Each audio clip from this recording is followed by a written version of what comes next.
Les amis, bonjour. On est presque à Noël. Et je ne sais pas si vous êtes comme moi, mais il y a une bonne ambiance qui commence à monter dans l'air. Chez moi, ça commence à sentir les gâteaux. Et ça, je me réjouis énormément. Et vous l'avez vu, on est en ce moment dans toute une période où on se prépare un petit peu pour Noël. Je ne sais pas si vous êtes abonné à la newsletter de l'église ou au compte Instagram, mais vous avez vu peut-être ces derniers temps que tous les jours, on fait une espèce de petit calendrier de l'Avent pour se préparer à Noël. On a parlé de pardon, de foi. Cette semaine, c'était la joie et la semaine qui arrive, c'est celle de la paix. Et la raison pour laquelle on fait ça, pourquoi on choisit de faire ça, c'est parce qu'on croit que Noël, c'est hyper important. Le problème, c'est qu'aujourd'hui, Noël, oui, ok, c'est les fêtes, on mange bien, ok, c'est un temps de réjouissance. Et même chez les chrétiens, on se rappelle, on l'a chanté encore, que Noël, c'est à propos de Jésus. Mais je crois que bien souvent, on loupe pourquoi Noël, c'était nécessaire.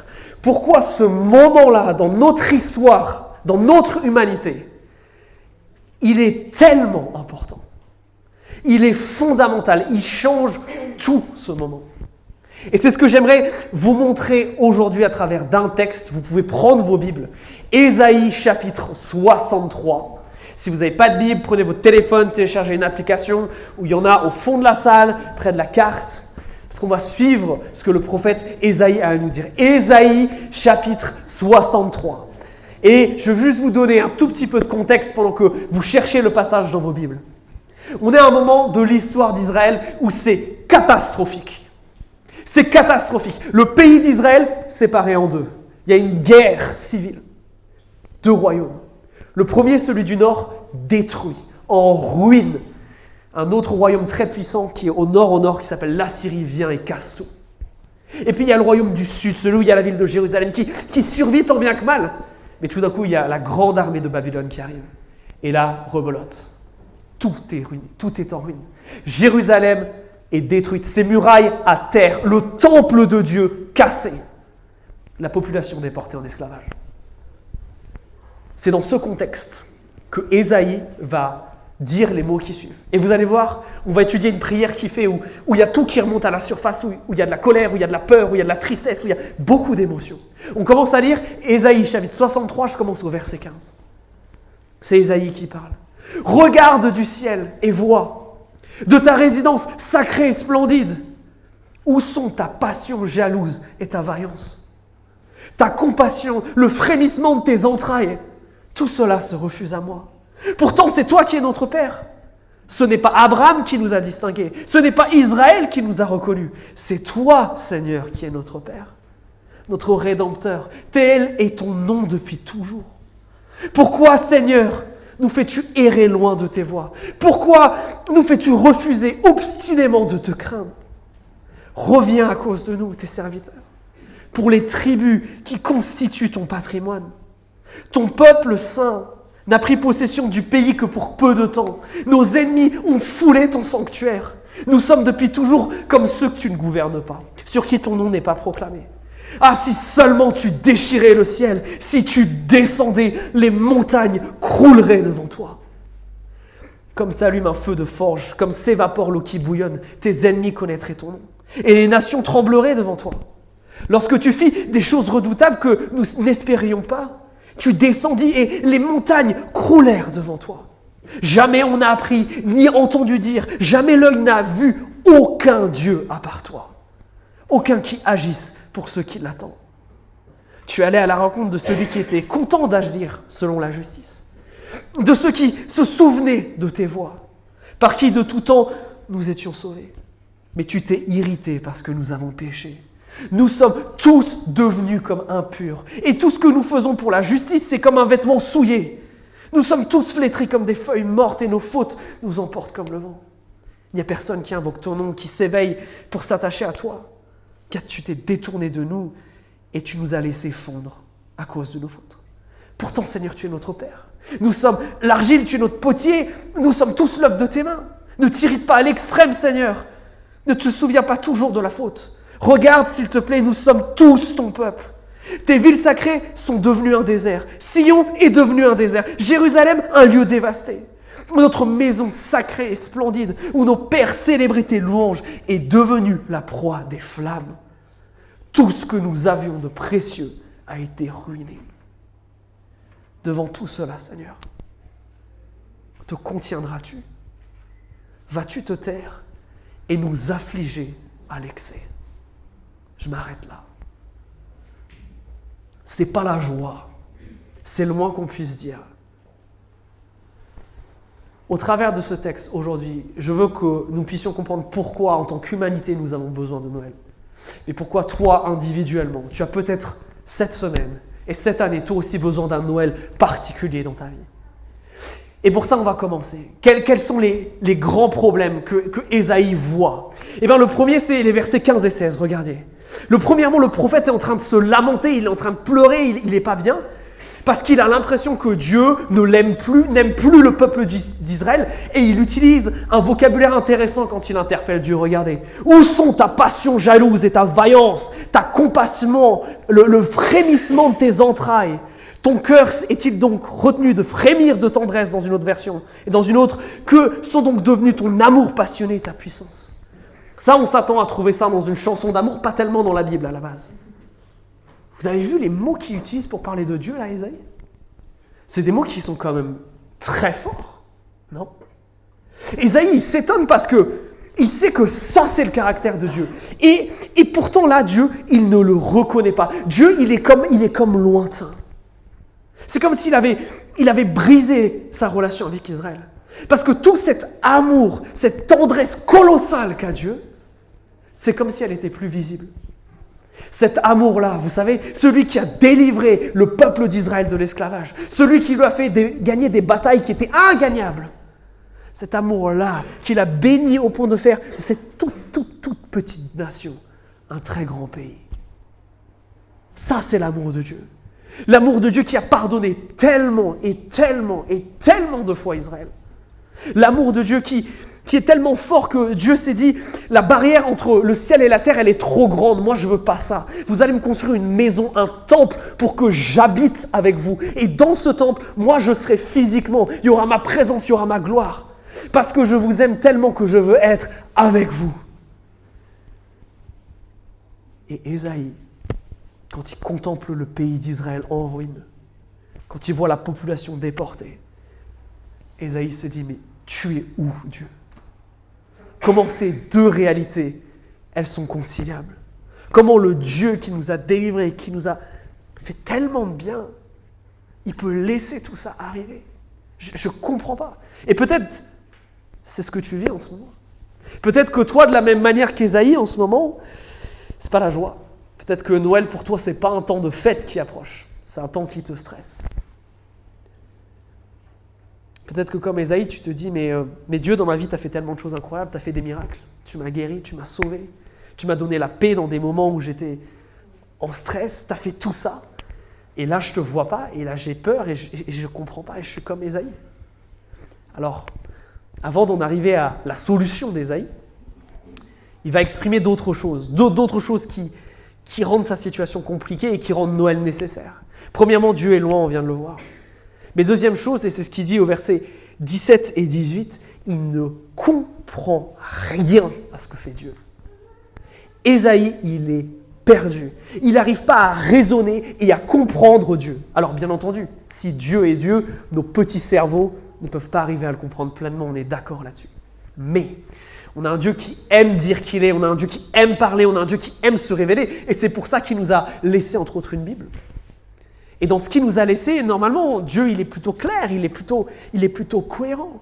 Il est cohérent dans ses plans et dans ce qu'il veut faire. Cependant, là, encore une fois, Ésaïe, il est perturbé, il se lamente, il ne comprend pas. Dans le verset 17, regardez, il se plaint du fait que Dieu agit contre son peuple. Que Dieu est en train de faire exactement ce qu'il a fait au pharaon d'Égypte, il est en train d'endurcir leur cœur. Il est en train de les empêcher de se repentir. Et ça nous fait vriller. Dieu, il veut d'habitude qu'on se repente. Pourquoi Dieu, il les empêche? Comment on concilie, par exemple, Dieu qui dit, dans Ézéchiel 18, « Pensez-vous que je prenne le moindre plaisir à voir mourir le méchant ?» demande le Seigneur l'Éternel. Mon désir n'est-il pas plutôt qu'il abandonne sa mauvaise conduite et qu'il vive? Comment Dieu peut dire ça? Et Ésaïe d'un autre côté dit, mais Dieu, tu nous empêches de nous repentir. Comment ces choses-là, elles marchent ensemble? Dieu, comme si tu nous bloques dans notre péché, c'est tellement bizarre. Et on va expliquer après pourquoi Dieu fait ça. Mais dans la même veine, au verset 18, Ésaïe, il réalise qu'Israël est plus maître de son territoire, que son peuple est dispersé partout. Il y a eu cet exil dû aux Babyloniens, ils ont pris des gens avec eux, et leur terre, elle est anéantie. Et si vous étiez là en octobre, quand on a fait une petite conférence, vous savez pourquoi c'est important tout ça. C'est important parce que Israël a un rôle, mais essentiel dans l'histoire de l'humanité. C'est un peuple qui doit jouer le rôle d'un phare. Vous savez, un phare pour les bateaux, c'est tellement important parce que c'est l'endroit c'est la lumière qui te pointe vers le bon port, vers l'endroit où tu peux t'arrêter en toute sécurité. Si tu ne vas pas vers le phare, aïe aïe aïe, c'est problématique, tu te mets en danger. Et le but du phare, c'est de guider les bateaux vers le port. La mission d'Israël, c'est exactement la même chose. Dieu veut que tous les hommes, toutes les femmes, tous les enfants reviennent à lui. Et pour ça, il place un phare, une nation pas comme les autres, avec une loi pas comme les autres, avec des choses qui vont se passer pas comme les autres. Pour que quand le monde voit cette toute petite nation, qui marche tellement bien, et dans laquelle il se passe des choses incroyables, où il y a un Dieu qui aime, ou un Dieu qui fait des choses folles, toutes ces autres nations, elles aient qu'une envie, c'est quoi? C'est d'aller vers Dieu. Et Ésaïe dit, ça c'est ton plan de base. Maintenant, si on n'a plus de territoire, si on n'a plus de peuple, si on n'a plus rien, je ne comprends pas comment ça peut marcher. Comment c'est possible? Tu es en train de te tirer une balle dans le pied là, Seigneur. Tu es en train de te mettre un bâton dans les roues. Ça ne marche pas. Il est complètement perdu.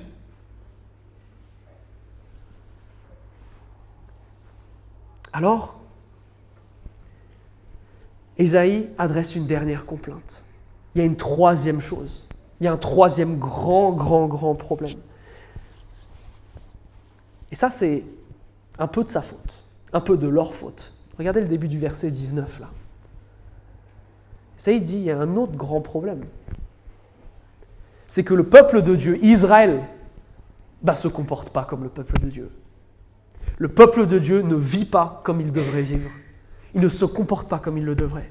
Il se comporte comme un peuple justement qui n'aurait pas la loi, qui n'aurait pas l'Ancien Testament, qui n'aurait pas le temple, qui n'aurait pas les promesses de Dieu, qui ne serait pas dans cette relation si unique et si particulière avec Dieu. Cette relation spéciale avec lui. Et Ésaïe confesse. On fait ça depuis un moment. C'est pas comme si c'était quelque chose de nouveau. C'est quelque chose qu'on fait depuis toujours, moi j'ai dans ma traduction. Alors, Ésaïe va détailler ce qu'il veut dire quand il dit le peuple de Dieu, là il se comporte comme un peuple qui ne serait pas le peuple de Dieu. Au chapitre d'après, là celui qu'on a lu, le 64, versets 5 et 6. Là il rentre dans les détails. Qu'est-ce que ça voulait dire en fait? En fait, au travers d'une petite série de métaphores, là au verset 5, Ésaïe explique que les gens, le mot biblique pour ça c'est pêche. Ils font le péché. C'est-à-dire qu'ils font explicitement ce que Dieu a dit de ne pas faire. C'est-à-dire faire le mal, parce qu'on a un Dieu qui est bon, qui veut le bien, qui veut le bon. Et pécher, c'est faire l'inverse de ça, c'est faire le mal. Et Ésaïe dit, en fait, on fait le mal. Et on en fait beaucoup. Et ce péché nous détruit. Il y a une image forte à la fin du verset 5, regardez, où il nous dit que c'est comme le vent qui nous emporte. Comme si on était une feuille et que notre péché, c'était ce vent qui nous emportait. On n'arrive pas à y résister. On fait tellement le mal que le mal nous emporte. Pire, le verset 6 nous dit que, en plus de faire le mal, ils vont même plus chercher la présence de Dieu et le pardon de Dieu. Ça, c'est dramatique. Parce que Dieu, c'est quelqu'un d'intelligent, c'est quelqu'un de bon. Il sait que les êtres humains ont fait pas mal de bêtises. Et une des fonctions du temple en Israël, c'est d'être ce lieu où tu peux venir devant Dieu et tu peux dire « j'ai fait le mal, je reconnais, pardonne-moi ». Et c'est le lieu où Dieu te pardonne. Et ce que Ésaïe est en train de dire, c'est que la situation elle est grave non seulement parce que le peuple pêche et encore pêche, mais en plus qu'il ne cherche plus Dieu, qu'il ne cherche plus sa présence, qu'il ne va plus demander pardon, qu'il ne va plus dans le temple. Et ça nous explique ce passage un petit peu bizarre là, du verset 17 de avant qu'on a déjà lu. On se demandait, mais pourquoi Dieu, il empêche volontairement les gens de revenir vers lui? En fait, on arrive à un moment de l'histoire où Israël a tellement péché, s'est tellement rebellé maintes et maintes et maintes fois, que Dieu a atteint ses limites. Dieu leur a dit, mais revenez, je vous aime, laissez-moi vous pardonner, pendant des années et des années et des années et des années. Mais vous savez, quand on appelle quelqu'un au téléphone et qu'à force on en est marre qu'il ne décroche pas, qu'est-ce qu'on fait? On n'appelle plus. Et c'est ce que Dieu fait. Si vous ne voulez pas de moi, très bien. Alors je vais essayer de vous rappeler à moi. Je vais vous laisser subir les conséquences de votre péché. Comme dit le texte au verset 6, tu nous as laissé fondre ou défaillir à cause de nos fautes. Dieu dit, vous ne voulez pas de moi, très bien. Vivez sans. Mais vivre sans moi, ça ne va pas vous apporter des bonnes choses. Parce que moi, ce que je voulais vous donner, ça vous apportait la vie. Et là, on est dans un temps où Dieu va dire, je vais même les empêcher de revenir à moi. Parce que je suis un Dieu juste et que ma patience est arrivée à ses limites. Et si vous vous opposez à moi en permanence, eh ben je dois agir. Je dois faire quelque chose parce que je suis un Dieu qui est bon. Je ne vais pas laisser le mal prospérer indéfiniment. Non. Je ne vais pas vous laisser repentir parce que pour vous, l'heure du jugement, c'est arrivé. Et ça, c'est plutôt terrible. C'est plutôt terrible et moi, ça m'amène à me questionner moi. Dans ces temps où j'ai l'impression justement comme Ésaïe que Dieu m'aime pas, que je ne comprends pas ce qu'il veut faire avec ma vie, où je suis perdu, est-ce que je m'arrête là en me plaignant de ce que Dieu ne fait pas? Ou alors comme Ésaïe, je fais quand même un petit regard à l'intérieur et je me rends compte que en fait tout ça c'est la conséquence de mon péché. Que pour beaucoup de choses et beaucoup de choses qui ne vont pas, c'est finalement Dieu qui juste ne me protège pas de la conséquence de ce que j'ai fait. Et je crois que bien souvent, notre problème face à la question du mal, c'est qu'on va se dire « mais Dieu, tu parais loin, Dieu, tu parais incompréhensible, Dieu, tu fais rien ». Mais souvent, on oublie de regarder à l'intérieur. Souvent, on oublie de regarder que là, peut-être que nous, il y a quelque chose qui ne va pas. Parce que la Bible est claire sur une chose, si nous choisissons de pécher, malheureusement, nous choisissons de souffrir. Aller à l'encontre de Dieu, c'est choisir d'aller vers la souffrance. Non pas parce que Dieu nous punit, mais parce que Dieu veut notre bien. Et s'il nous dit quelque chose comme un parent envers son enfant, c'est pour nous faire prospérer, c'est pour nous faire grandir, c'est pour nous élever, c'est pas pour nous détruire. Mais là, on est arrivé à un point de non-retour. Alors, si je m'arrêterais là, on rentrerait chez nous, on serait bien triste avec ce qui vient de se passer. Vous voyez la grandeur du problème? On a un Dieu qui paraît loin. On a un Dieu où on ne comprend pas ce qu'il fait. Et troisième et gros problème, on a le péché qui se multiplie et qui se multiplie. Tout ça, ça empêche Israël de revenir à Dieu. Mais si Israël ne fait pas son rôle, il y a tout le reste de l'humanité. Vous et moi, qui ne sommes pas juifs. Tout le reste de l'humanité n'a pas accès à Dieu. Tout ça, c'est toutes les problématiques qui se posent avant Noël. Tout ça, c'est les problématiques qui font que Noël est plus que nécessaire. Parce qu'il faut une solution à tout ça. Alors, quelle est la solution d'Ésaïe? Et c'est le tournant de ce texte. Elle arrive à la fin du verset 19. Ésaïe dit, et c'est le verset de ce dimanche, « Si seulement tu déchirais le ciel, si tu descendais, les montagnes crouleraient devant toi. » Notez que ce n'est même pas une prière que fait Ésaïe. Il ne lui demande même pas « s'il te plaît ». Parce qu'il sait très bien que quelle crédibilité il a pour demander à Dieu quoi que ce soit dans l'état dans lequel ils sont. Il fait juste ce vœu, Seigneur, si tu faisais ça, si seulement tu faisais ça, alors il y a tout qui pourrait changer. Et Ésaïe s'écrit de fait que son seul espoir, c'est Dieu, que c'est le seul qui peut renverser cette situation impossible. Il lui dit, mon seul espoir, il est là, il est en toi. Il n'est pas dans l'acceptation de ma situation. Il n'est pas dans la fatalité que tout va mal et c'est fini. Il n'est pas non plus dans moi, Ésaïe, et moi, les autres, qui vont essayer de faire de mieux en mieux, de plus en plus. Ça ne marche pas non plus. Mon seul espoir, ma seule solution, c'est quoi? C'est que toi, tu fasses quelque chose. La seule solution, c'est que toi, tu quittes les cieux, que tu les déchires, et que tu viennes en bas faire quelque chose pour nous. C'est ça le cri d'Ésaïe. C'est ça qui nous explique à quel point cette situation d'avant Noël, elle est dramatique. Si Dieu ne fait rien, mes amis, nous mourrons dans notre péché. Vous et moi ne connaîtrions pas l'Évangile. Ça serait absolument catastrophique.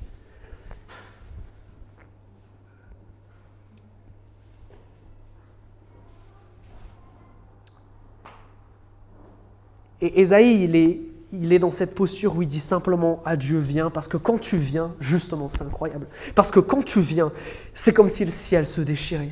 Et même les montagnes, ces choses qui sont si immenses que personne ne peut bouger, qui sont si grandes, si imposantes, s'il y a bien un emblème de la solidité et de quelque chose qui ne bouge pas dans le temps, c'est bien une montagne. Et bien même ça, si tu viens, c'est capable de bouger. Rendez-vous compte de la puissance de ce que Ésaïe est en train de dire ici. Si toi tu viens, alors même une montagne peut bouger. Si toi tu viens, alors même ces problèmes-là dans ma vie, qui me paraissent impossibles, alors ils peuvent s'en aller. Alors il y a quelque chose qui peut se passer. Si toi tu viens, si seulement tu venais, Seigneur, voilà le cri d'Ésaïe et voilà pourquoi Noël est nécessaire. Parce qu'à Noël, Dieu va déchirer les cieux. Parce qu'à Noël, Dieu va venir s'incarner, il va prendre la forme d'un être humain. Et sa venue, elle va secouer ce monde jusqu'à aujourd'hui encore. Dieu qui vient en homme, c'est la naissance d'un certain Jésus, qui va mettre un terme à ces 3 problèmes d'Ésaïe. Et c'est ce que j'aimerais vous montrer maintenant. Comment Noël, c'est la solution à tout ça. Pour Ésaïe, Dieu semblait lointain, n'est-ce pas ? Dieu semblait ne pas aimer l'humanité. Dieu semblait distant, inaccessible. Mais Jésus, c'est quoi ? C'est Dieu qui vient littéralement habiter avec les hommes, littéralement vivre avec eux, rompre le pain avec eux. C'est Dieu qui abandonne une partie de ses privilèges divins, de sa gloire, on l'a chanté tout à l'heure, quittant la gloire de ton ciel. Tu es venu jusqu'à nous. Dieu vient déchirer les cieux pour venir habiter avec les hommes. Jésus, c'est Dieu justement qui aime tellement l'humanité qu'il va accepter de temporairement renoncer à ses privilèges pour venir avec nous. Et il n'a aucune raison de faire ça. Mais la peur d'Ésaïe, cette peur de ne plus être aimé de Dieu, Jésus va être une telle révolution que cette complainte, elle va se changer en cette déclaration de l'apôtre Paul. Mais dans toute chose, nous sommes plus que vainqueurs par celui qui nous a aimés. Car je suis persuadé que ni mort, ni vie, ni ange, ni principat, ni présent, ni avenir, ni puissance, ni hauteur, ni profondeur, ni aucune autre création ne pourra nous séparer de l'amour de Dieu. Comment ? En Jésus-Christ notre Seigneur. Jésus, c'est ce qui change tout. C'est ce qui fait que ce sentiment-là, qui peut-être des fois nous habite, de j'ai l'impression que Dieu m'aime pas, il n'est pas vrai aujourd'hui. Ce n'est qu'un sentiment, ce n'est qu'une impression. Là où pour Ésaïe, ça pouvait être une réalité. Depuis Jésus, c'est terminé. Ô toi qui as besoin d'amour, ô toi qui es en manque d'un amour profond, véritable et inconditionnel, viens à Jésus. C'est là où tu trouveras la source de cet amour que tu recherches. Un amour si grandiose que, comme nous le dit ce texte, rien ne peut nous l'arracher. Nous avons la certitude d'être aimés par l'amour le plus colossal et le plus éternel qui soit. De telle sorte que ces mots d'Ésaïe ne sont pour nous que du passé. Par Jésus, nous pouvons nous approcher de Dieu. Et nous pouvons recevoir cet amour, ce sentiment d'être aimé, ce besoin qui tressaillit au fond de chacun de nos âmes peut être comblé en ce Jésus. C'est pour ça que Noël change tout, mes amis. Deuxième chose, Ésaïe, il ne comprenait pas ce que Dieu faisait. Et il disait, dans le grand plan des choses, là, le fait que tu nous empêches de nous repentir et le fait qu'on soit partis partout, là, je ne comprends pas comment ça marche. Je ne comprends pas comment ça rentre dans ton plan de sauver toute l'humanité. Ésaïe est effrayé du fait que Dieu ait endurci le cœur des Israélites. Mais la vie de Jésus nous montre que quoi ? Que ça, c'était nécessaire pour que ces derniers le mettent à mort. Et qu'ensuite, Jésus vienne sauver non seulement eux, mais toute l'humanité. Oui, au travers de cet acte de jugement de Dieu, où Dieu leur dit « Non, je ne vous laisse pas revenir à moi, maintenant c'est trop tard. » Dieu va appeler toute l'humanité à lui. Et donc la grande incompréhension d'Ésaïe sur pourquoi et comment Dieu allait pouvoir ramener tout le monde vers lui là. Et donc nous, cet après-midi,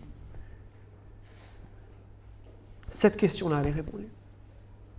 Dieu a déchiré les cieux et Christ est venu. Et à sa crucifixion, c'est justement la terre qui a tremblé.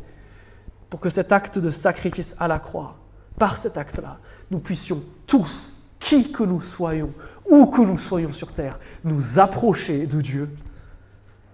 Si Dieu n'avait pas déchiré les cieux, si Jésus n'était pas venu, alors vous et moi, nous ne serions pas là maintenant. Est-ce que vous vous rendez compte de ça? Nous ne connaîtrions pas Dieu. En d'autres mots, nous serions foutus.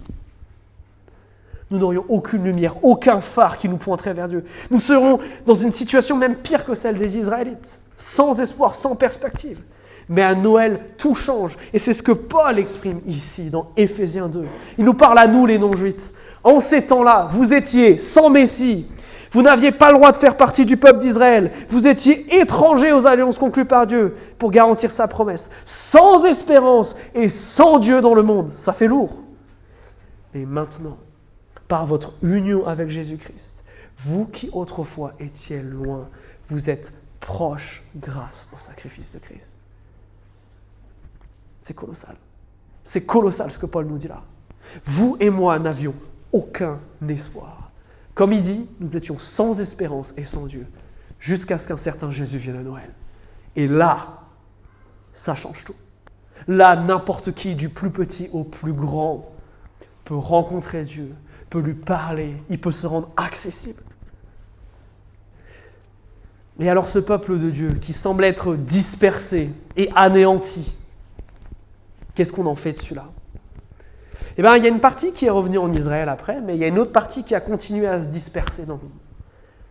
Enfin, elle s'est dispersée jusqu'à un fameux jour de Pentecôte, où ils sont tous venus à Jérusalem. Et là, il s'est passé un truc incroyable. Le Saint-Esprit, pour la première fois, vient avec gloire et splendeur, de telle sorte que tous ces gens entendent parler de ce Jésus, reviennent chez eux avec ce Jésus. Et c'est pour ça, par exemple, qu'une des plus vieilles églises du monde, qui est connue, elle est en Éthiopie. Parce qu'il y a des Juifs qui, au travers de ce jugement, ont été dispersés, mais qu'ensuite Dieu a ramené pour qu'ils entendent le message, et que maintenant ce message se disperse sur absolument toute la terre. Même au travers de ce jugement de Dieu contre son peuple, qu'est-ce que Dieu a fait? Il s'en est servi pour faire grâce à toute l'humanité. Oui, c'était incompréhensible, Isaïe, de ton point de vue, mais nous, aujourd'hui, nous voyons. Mais aujourd'hui, nous contemplons la grandeur de Dieu, qui même au travers de quelque chose qu'on ne comprend pas, d'un jugement qui nous échappe parfois, s'en est servi pour appeler chacun à lui. Tout ça parce qu'à Noël, Dieu a déchiré les cieux et est descendu. Dernière chose, Ésaïe se lamentait en disant que les hommes là mouraient dans leurs péchés, qui s'étaient comme emportés par le vent, qui se comportaient d'une manière indigne du peuple de Dieu, qui n'obéissaient plus, que tout ça c'était catastrophique. Mais à Noël tout change, parce qu'à Noël plus question qu'un seul homme, qu'une seule femme, qu'un seul enfant ne se perde à cause de son péché, sans que Dieu ait fait quelque chose pour le sauver. À Noël ça change de manière radicale, parce que Dieu, en venant, va aller jusqu'à mourir par amour, pour que les péchés de chacun d'entre nous, pour que le mal que chacun d'entre nous faisons, puisse un jour être pardonné. Mais pas que. Parce que Jean nous dit ceci. Mes chers enfants, je vous ai écrit ceci afin que vous ne péchiez pas. Si toutefois il arrivait à quelqu'un de commettre un péché, nous avons maintenant un défenseur auprès du Père. Jésus-Christ le juste. Car il a expié nos péchés, et pas seulement les nôtres, mais ceux des gens du monde entier. Qu'est-ce qu'est en train de dire Paul là, qui est fondamental? C'est que maintenant, nos péchés n'ont plus le pouvoir qu'ils ont eu chez Ésaïe, plus ce pouvoir de nous emmener, de nous emporter comme le vent emporterait une feuille morte, de nous détruire pour toujours, loin de la présence de Dieu. Ça, c'est terminé. Parce qu'à Noël, il y a ce Jésus qui vient. Et ce Jésus, qu'est-ce qu'il va faire? À partir de maintenant, à chaque fois que ton péché vient t'accuser, Jésus se tient et dit non. En avocat, il se tient là. En défenseur, il se tient là. Et il te protège de cela. Le péché n'a plus le pouvoir de te séparer de Dieu pour l'éternité. Le péché n'a plus de pouvoir sur toi. Est-ce que tu te rends compte de la puissance de Noël? La venue de Christ, c'est le début de la fin pour le péché. La mise à mort de Christ, c'est la mise à mort du péché. Désarmé, il n'a plus ce pouvoir de nous séparer de Dieu. Mais de manière plus forte et encore plus incroyable, Dieu a fait quelque chose d'autre qu'on célèbre, qui est qu'il nous a envoyé l'Esprit Saint. En nous, à l'intérieur de nous, pour, comme dit Jésus, je vous enverrai un défenseur, l'Esprit Saint, que le Père enverra en mon nom, qui vous enseignera et vous rappellera tout ce que j'ai dit. Autrement dit, il n'y aura plus de risque que vous oubliez de faire le bien, ou que vous oubliez et du coup, vous allez faire le mal. Non, non, non. Je vais venir habiter en vous. Mon temple, ça ne sera plus un bâtiment. Ça ne sera plus un lieu. Non, non.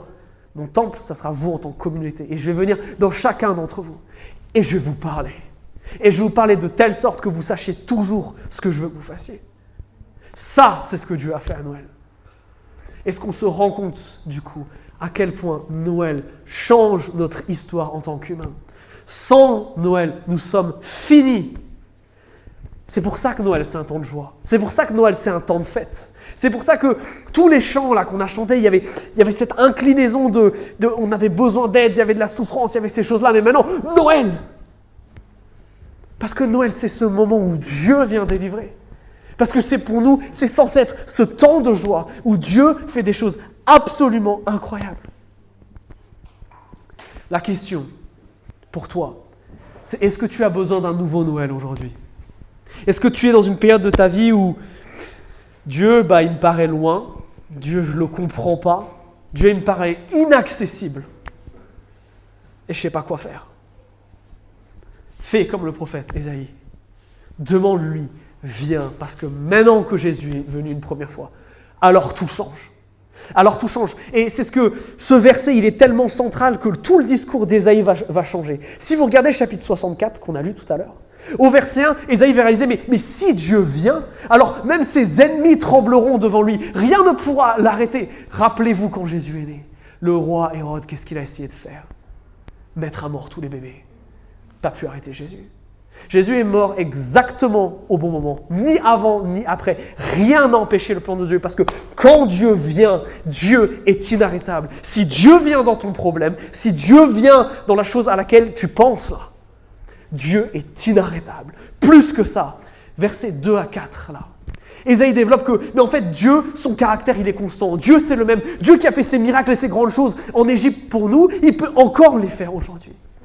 Et il insiste, oui, venons à Dieu. Pourquoi? Il est irrésistible. Et deuxièmement, son caractère, c'est toujours le même. Le même Dieu dont Ésaïe parle et dont il nous parle avec ces mots-là, d'une tendresse incroyable, d'un zèle à aimer. C'est toujours le même Dieu. Il a toujours ce caractère-là. Il peut toujours faire ça pour toi. Et enfin, versets 7 et 8 de ce chapitre 64, Ésaïe nous donne une autre raison, et qui est importante pour nous, surtout si vous êtes avec nous depuis septembre. Il lui dit quoi? Mais Dieu, on est ton peuple. On t'appartient à toi. Et notre identité, c'est une raison pour laquelle on peut s'attendre à ce que Dieu vienne. Est-ce que vous aviez déjà pensé à ça? Nous sommes son peuple. Nous lui appartenons. Par le baptême, nos 5 amis là ont signifié « Je suis team Jésus ». Il n'y en a pas d'autre. Il n'y en a pas d'autre.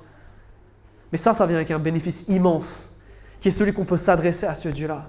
Le fait qu'on est le peuple de Dieu nous donne le droit de dire « Seigneur, viens et aide-moi ». Mes amis, je remarque que malheureusement, dans ces temps où nous attendons à Noël, on a tendance à revenir sur ce que je disais tout à l'heure, sur ces 2 premières choses. On se lamente du fait que Dieu est loin, on se lamente que Dieu est incompréhensible. Parfois, on arrive jusqu'au 3e point, c'est vrai. Mais bien souvent, on oublie le plus important, c'est de venir à Dieu. Par rapport à ce problème auquel tu penses. Quand c'est la dernière fois que tu as dit « Seigneur, viens, j'en peux plus, j'ai besoin d'aide ». Quand c'est la dernière fois que tu as prié ça. Parce que bien souvent, on a cette capacité à se lamenter et à s'énerver et à passer des heures à réfléchir et à se renfrogner sur le fait qu'on n'a pas l'impression que Dieu agisse. Et je crois qu'une des choses les plus terribles, c'est que même nous, chrétiens, nous oublions d'appeler Dieu à l'aide. Si ce Dieu qui a déchiré les cieux pour venir sauver l'humanité, s'il a fait tout ça, s'il est allé jusqu'à la croix, c'est pas pour te laisser périr et mourir maintenant. S'il allait jusqu'à ces extrémités-là par amour pour nous, il n'en a pas fini. Le caractère de ce Dieu est le même. Et si ce Noël, tu venais à Christ, et si ce Noël, dans ce problème, tu prenais du temps là, et tu disais, viens, je ne sais plus quoi faire. Viens, je suis perdu. Viens, déchire le ciel encore une fois. J'ai besoin de toi. Est-ce que tu as la foi d'adresser cette prière à Dieu? Parce que je crois que c'est souvent ça le problème. Alors, autre chose pour appliquer ce que nous venons de dire, si Noël, ça représente tout ça, quelle est la place de Jésus dans le Noël que tu vas vivre dans une semaine? C'est quoi la place de Jésus? Est-ce que son nom va être au moins mentionné? Est-ce que Jésus, c'est toujours la raison pour laquelle tu fêtes Noël? Ou alors la raison, c'est de se rassembler en famille et on ajoute Jésus? Le but de Noël, mes amis, c'est de célébrer. C'est censé être un temps de joie. Parce qu'on a un Dieu qui est venu nous sauver. Parce qu'on a un Dieu qui n'a pas abandonné l'humanité. Parce qu'on a un Dieu qui nous aime radicalement comme ça. Jésus doit être au centre de nos Noëls. Et alors peut-être que vous allez me dire, oui, mais Quentin, chez moi, dans ma famille, je suis le seul chrétien. Moi, je ne peux pas arriver en leur disant, bon, maintenant, on va lire l'histoire de Noël. Je vais te dire déjà, prie, on ne sait jamais. Mais je veux te dire aussi, on a pensé à toi. Parce que dimanche prochain, c'est le 25, ça tombe comme vachement bien. Et on veut t'inviter à revenir ici. Surtout si tu n'as pas pu passer un Noël chrétien avec les tiens. Viens ici. Parce qu'on va célébrer ensemble Jésus. Parce qu'on va prendre du temps juste pour se réjouir ensemble de ce que Jésus a fait. Mais comme Noël, c'est une bonne nouvelle, ça se partage aussi. Et là, je veux vous lancer un défi. Vous savez, j'aime bien ça. Avec plein d'autres chrétiens de Nantes et plein d'autres églises, on veut faire un énorme coup pour Noël. On veut aller place Bouffay, donner des cadeaux aux gens avec l'évangile de Luc, avec la partie de l'histoire de Noël. Parce qu'on croit que cette bonne nouvelle, elle est partagée. Et peut-être que toi, justement, tu vas vivre un Noël très fort avec ta famille, vous êtes tous chrétiens et ça va être un temps de fête. Peut-être que pour toi, il faut penser aux autres, là, à ceux qui n'ont pas accès à ce message. Et lundi, vous recevrez un email avec toutes les infos qui concernent ça et comment vous pouvez venir aider. Mais le 24, pendant une demi-heure, pendant 20 minutes, pendant 1 heure, venez avec nous partager la bonne nouvelle qui est Noël. Alors, si Noël est une bonne nouvelle, il ne nous reste plus qu'à nous réjouir maintenant. Certes, Ésaïe nous a mis tous dans un état un petit peu triste, mais c'est parce qu'il n'avait pas la réponse finale. Il n'avait pas accès au dernier chapitre du livre. Nous, on l'a. On a un Jésus qui est venu nous sauver, mes amis. Réalisez que sans lui, nous ne serions pas là. Alors, gloire à Dieu. Alléluia. Nous avons un Dieu qui est venu nous chercher. Ce Noël, c'est censé être un temps de joie pour nous. Et je veux vous inviter maintenant à vous réjouir. Chantons joie. Joie parce que notre Jésus est venu nous sauver. Joie parce qu'il n'a pas laissé l'humanité sombrer dans le péché.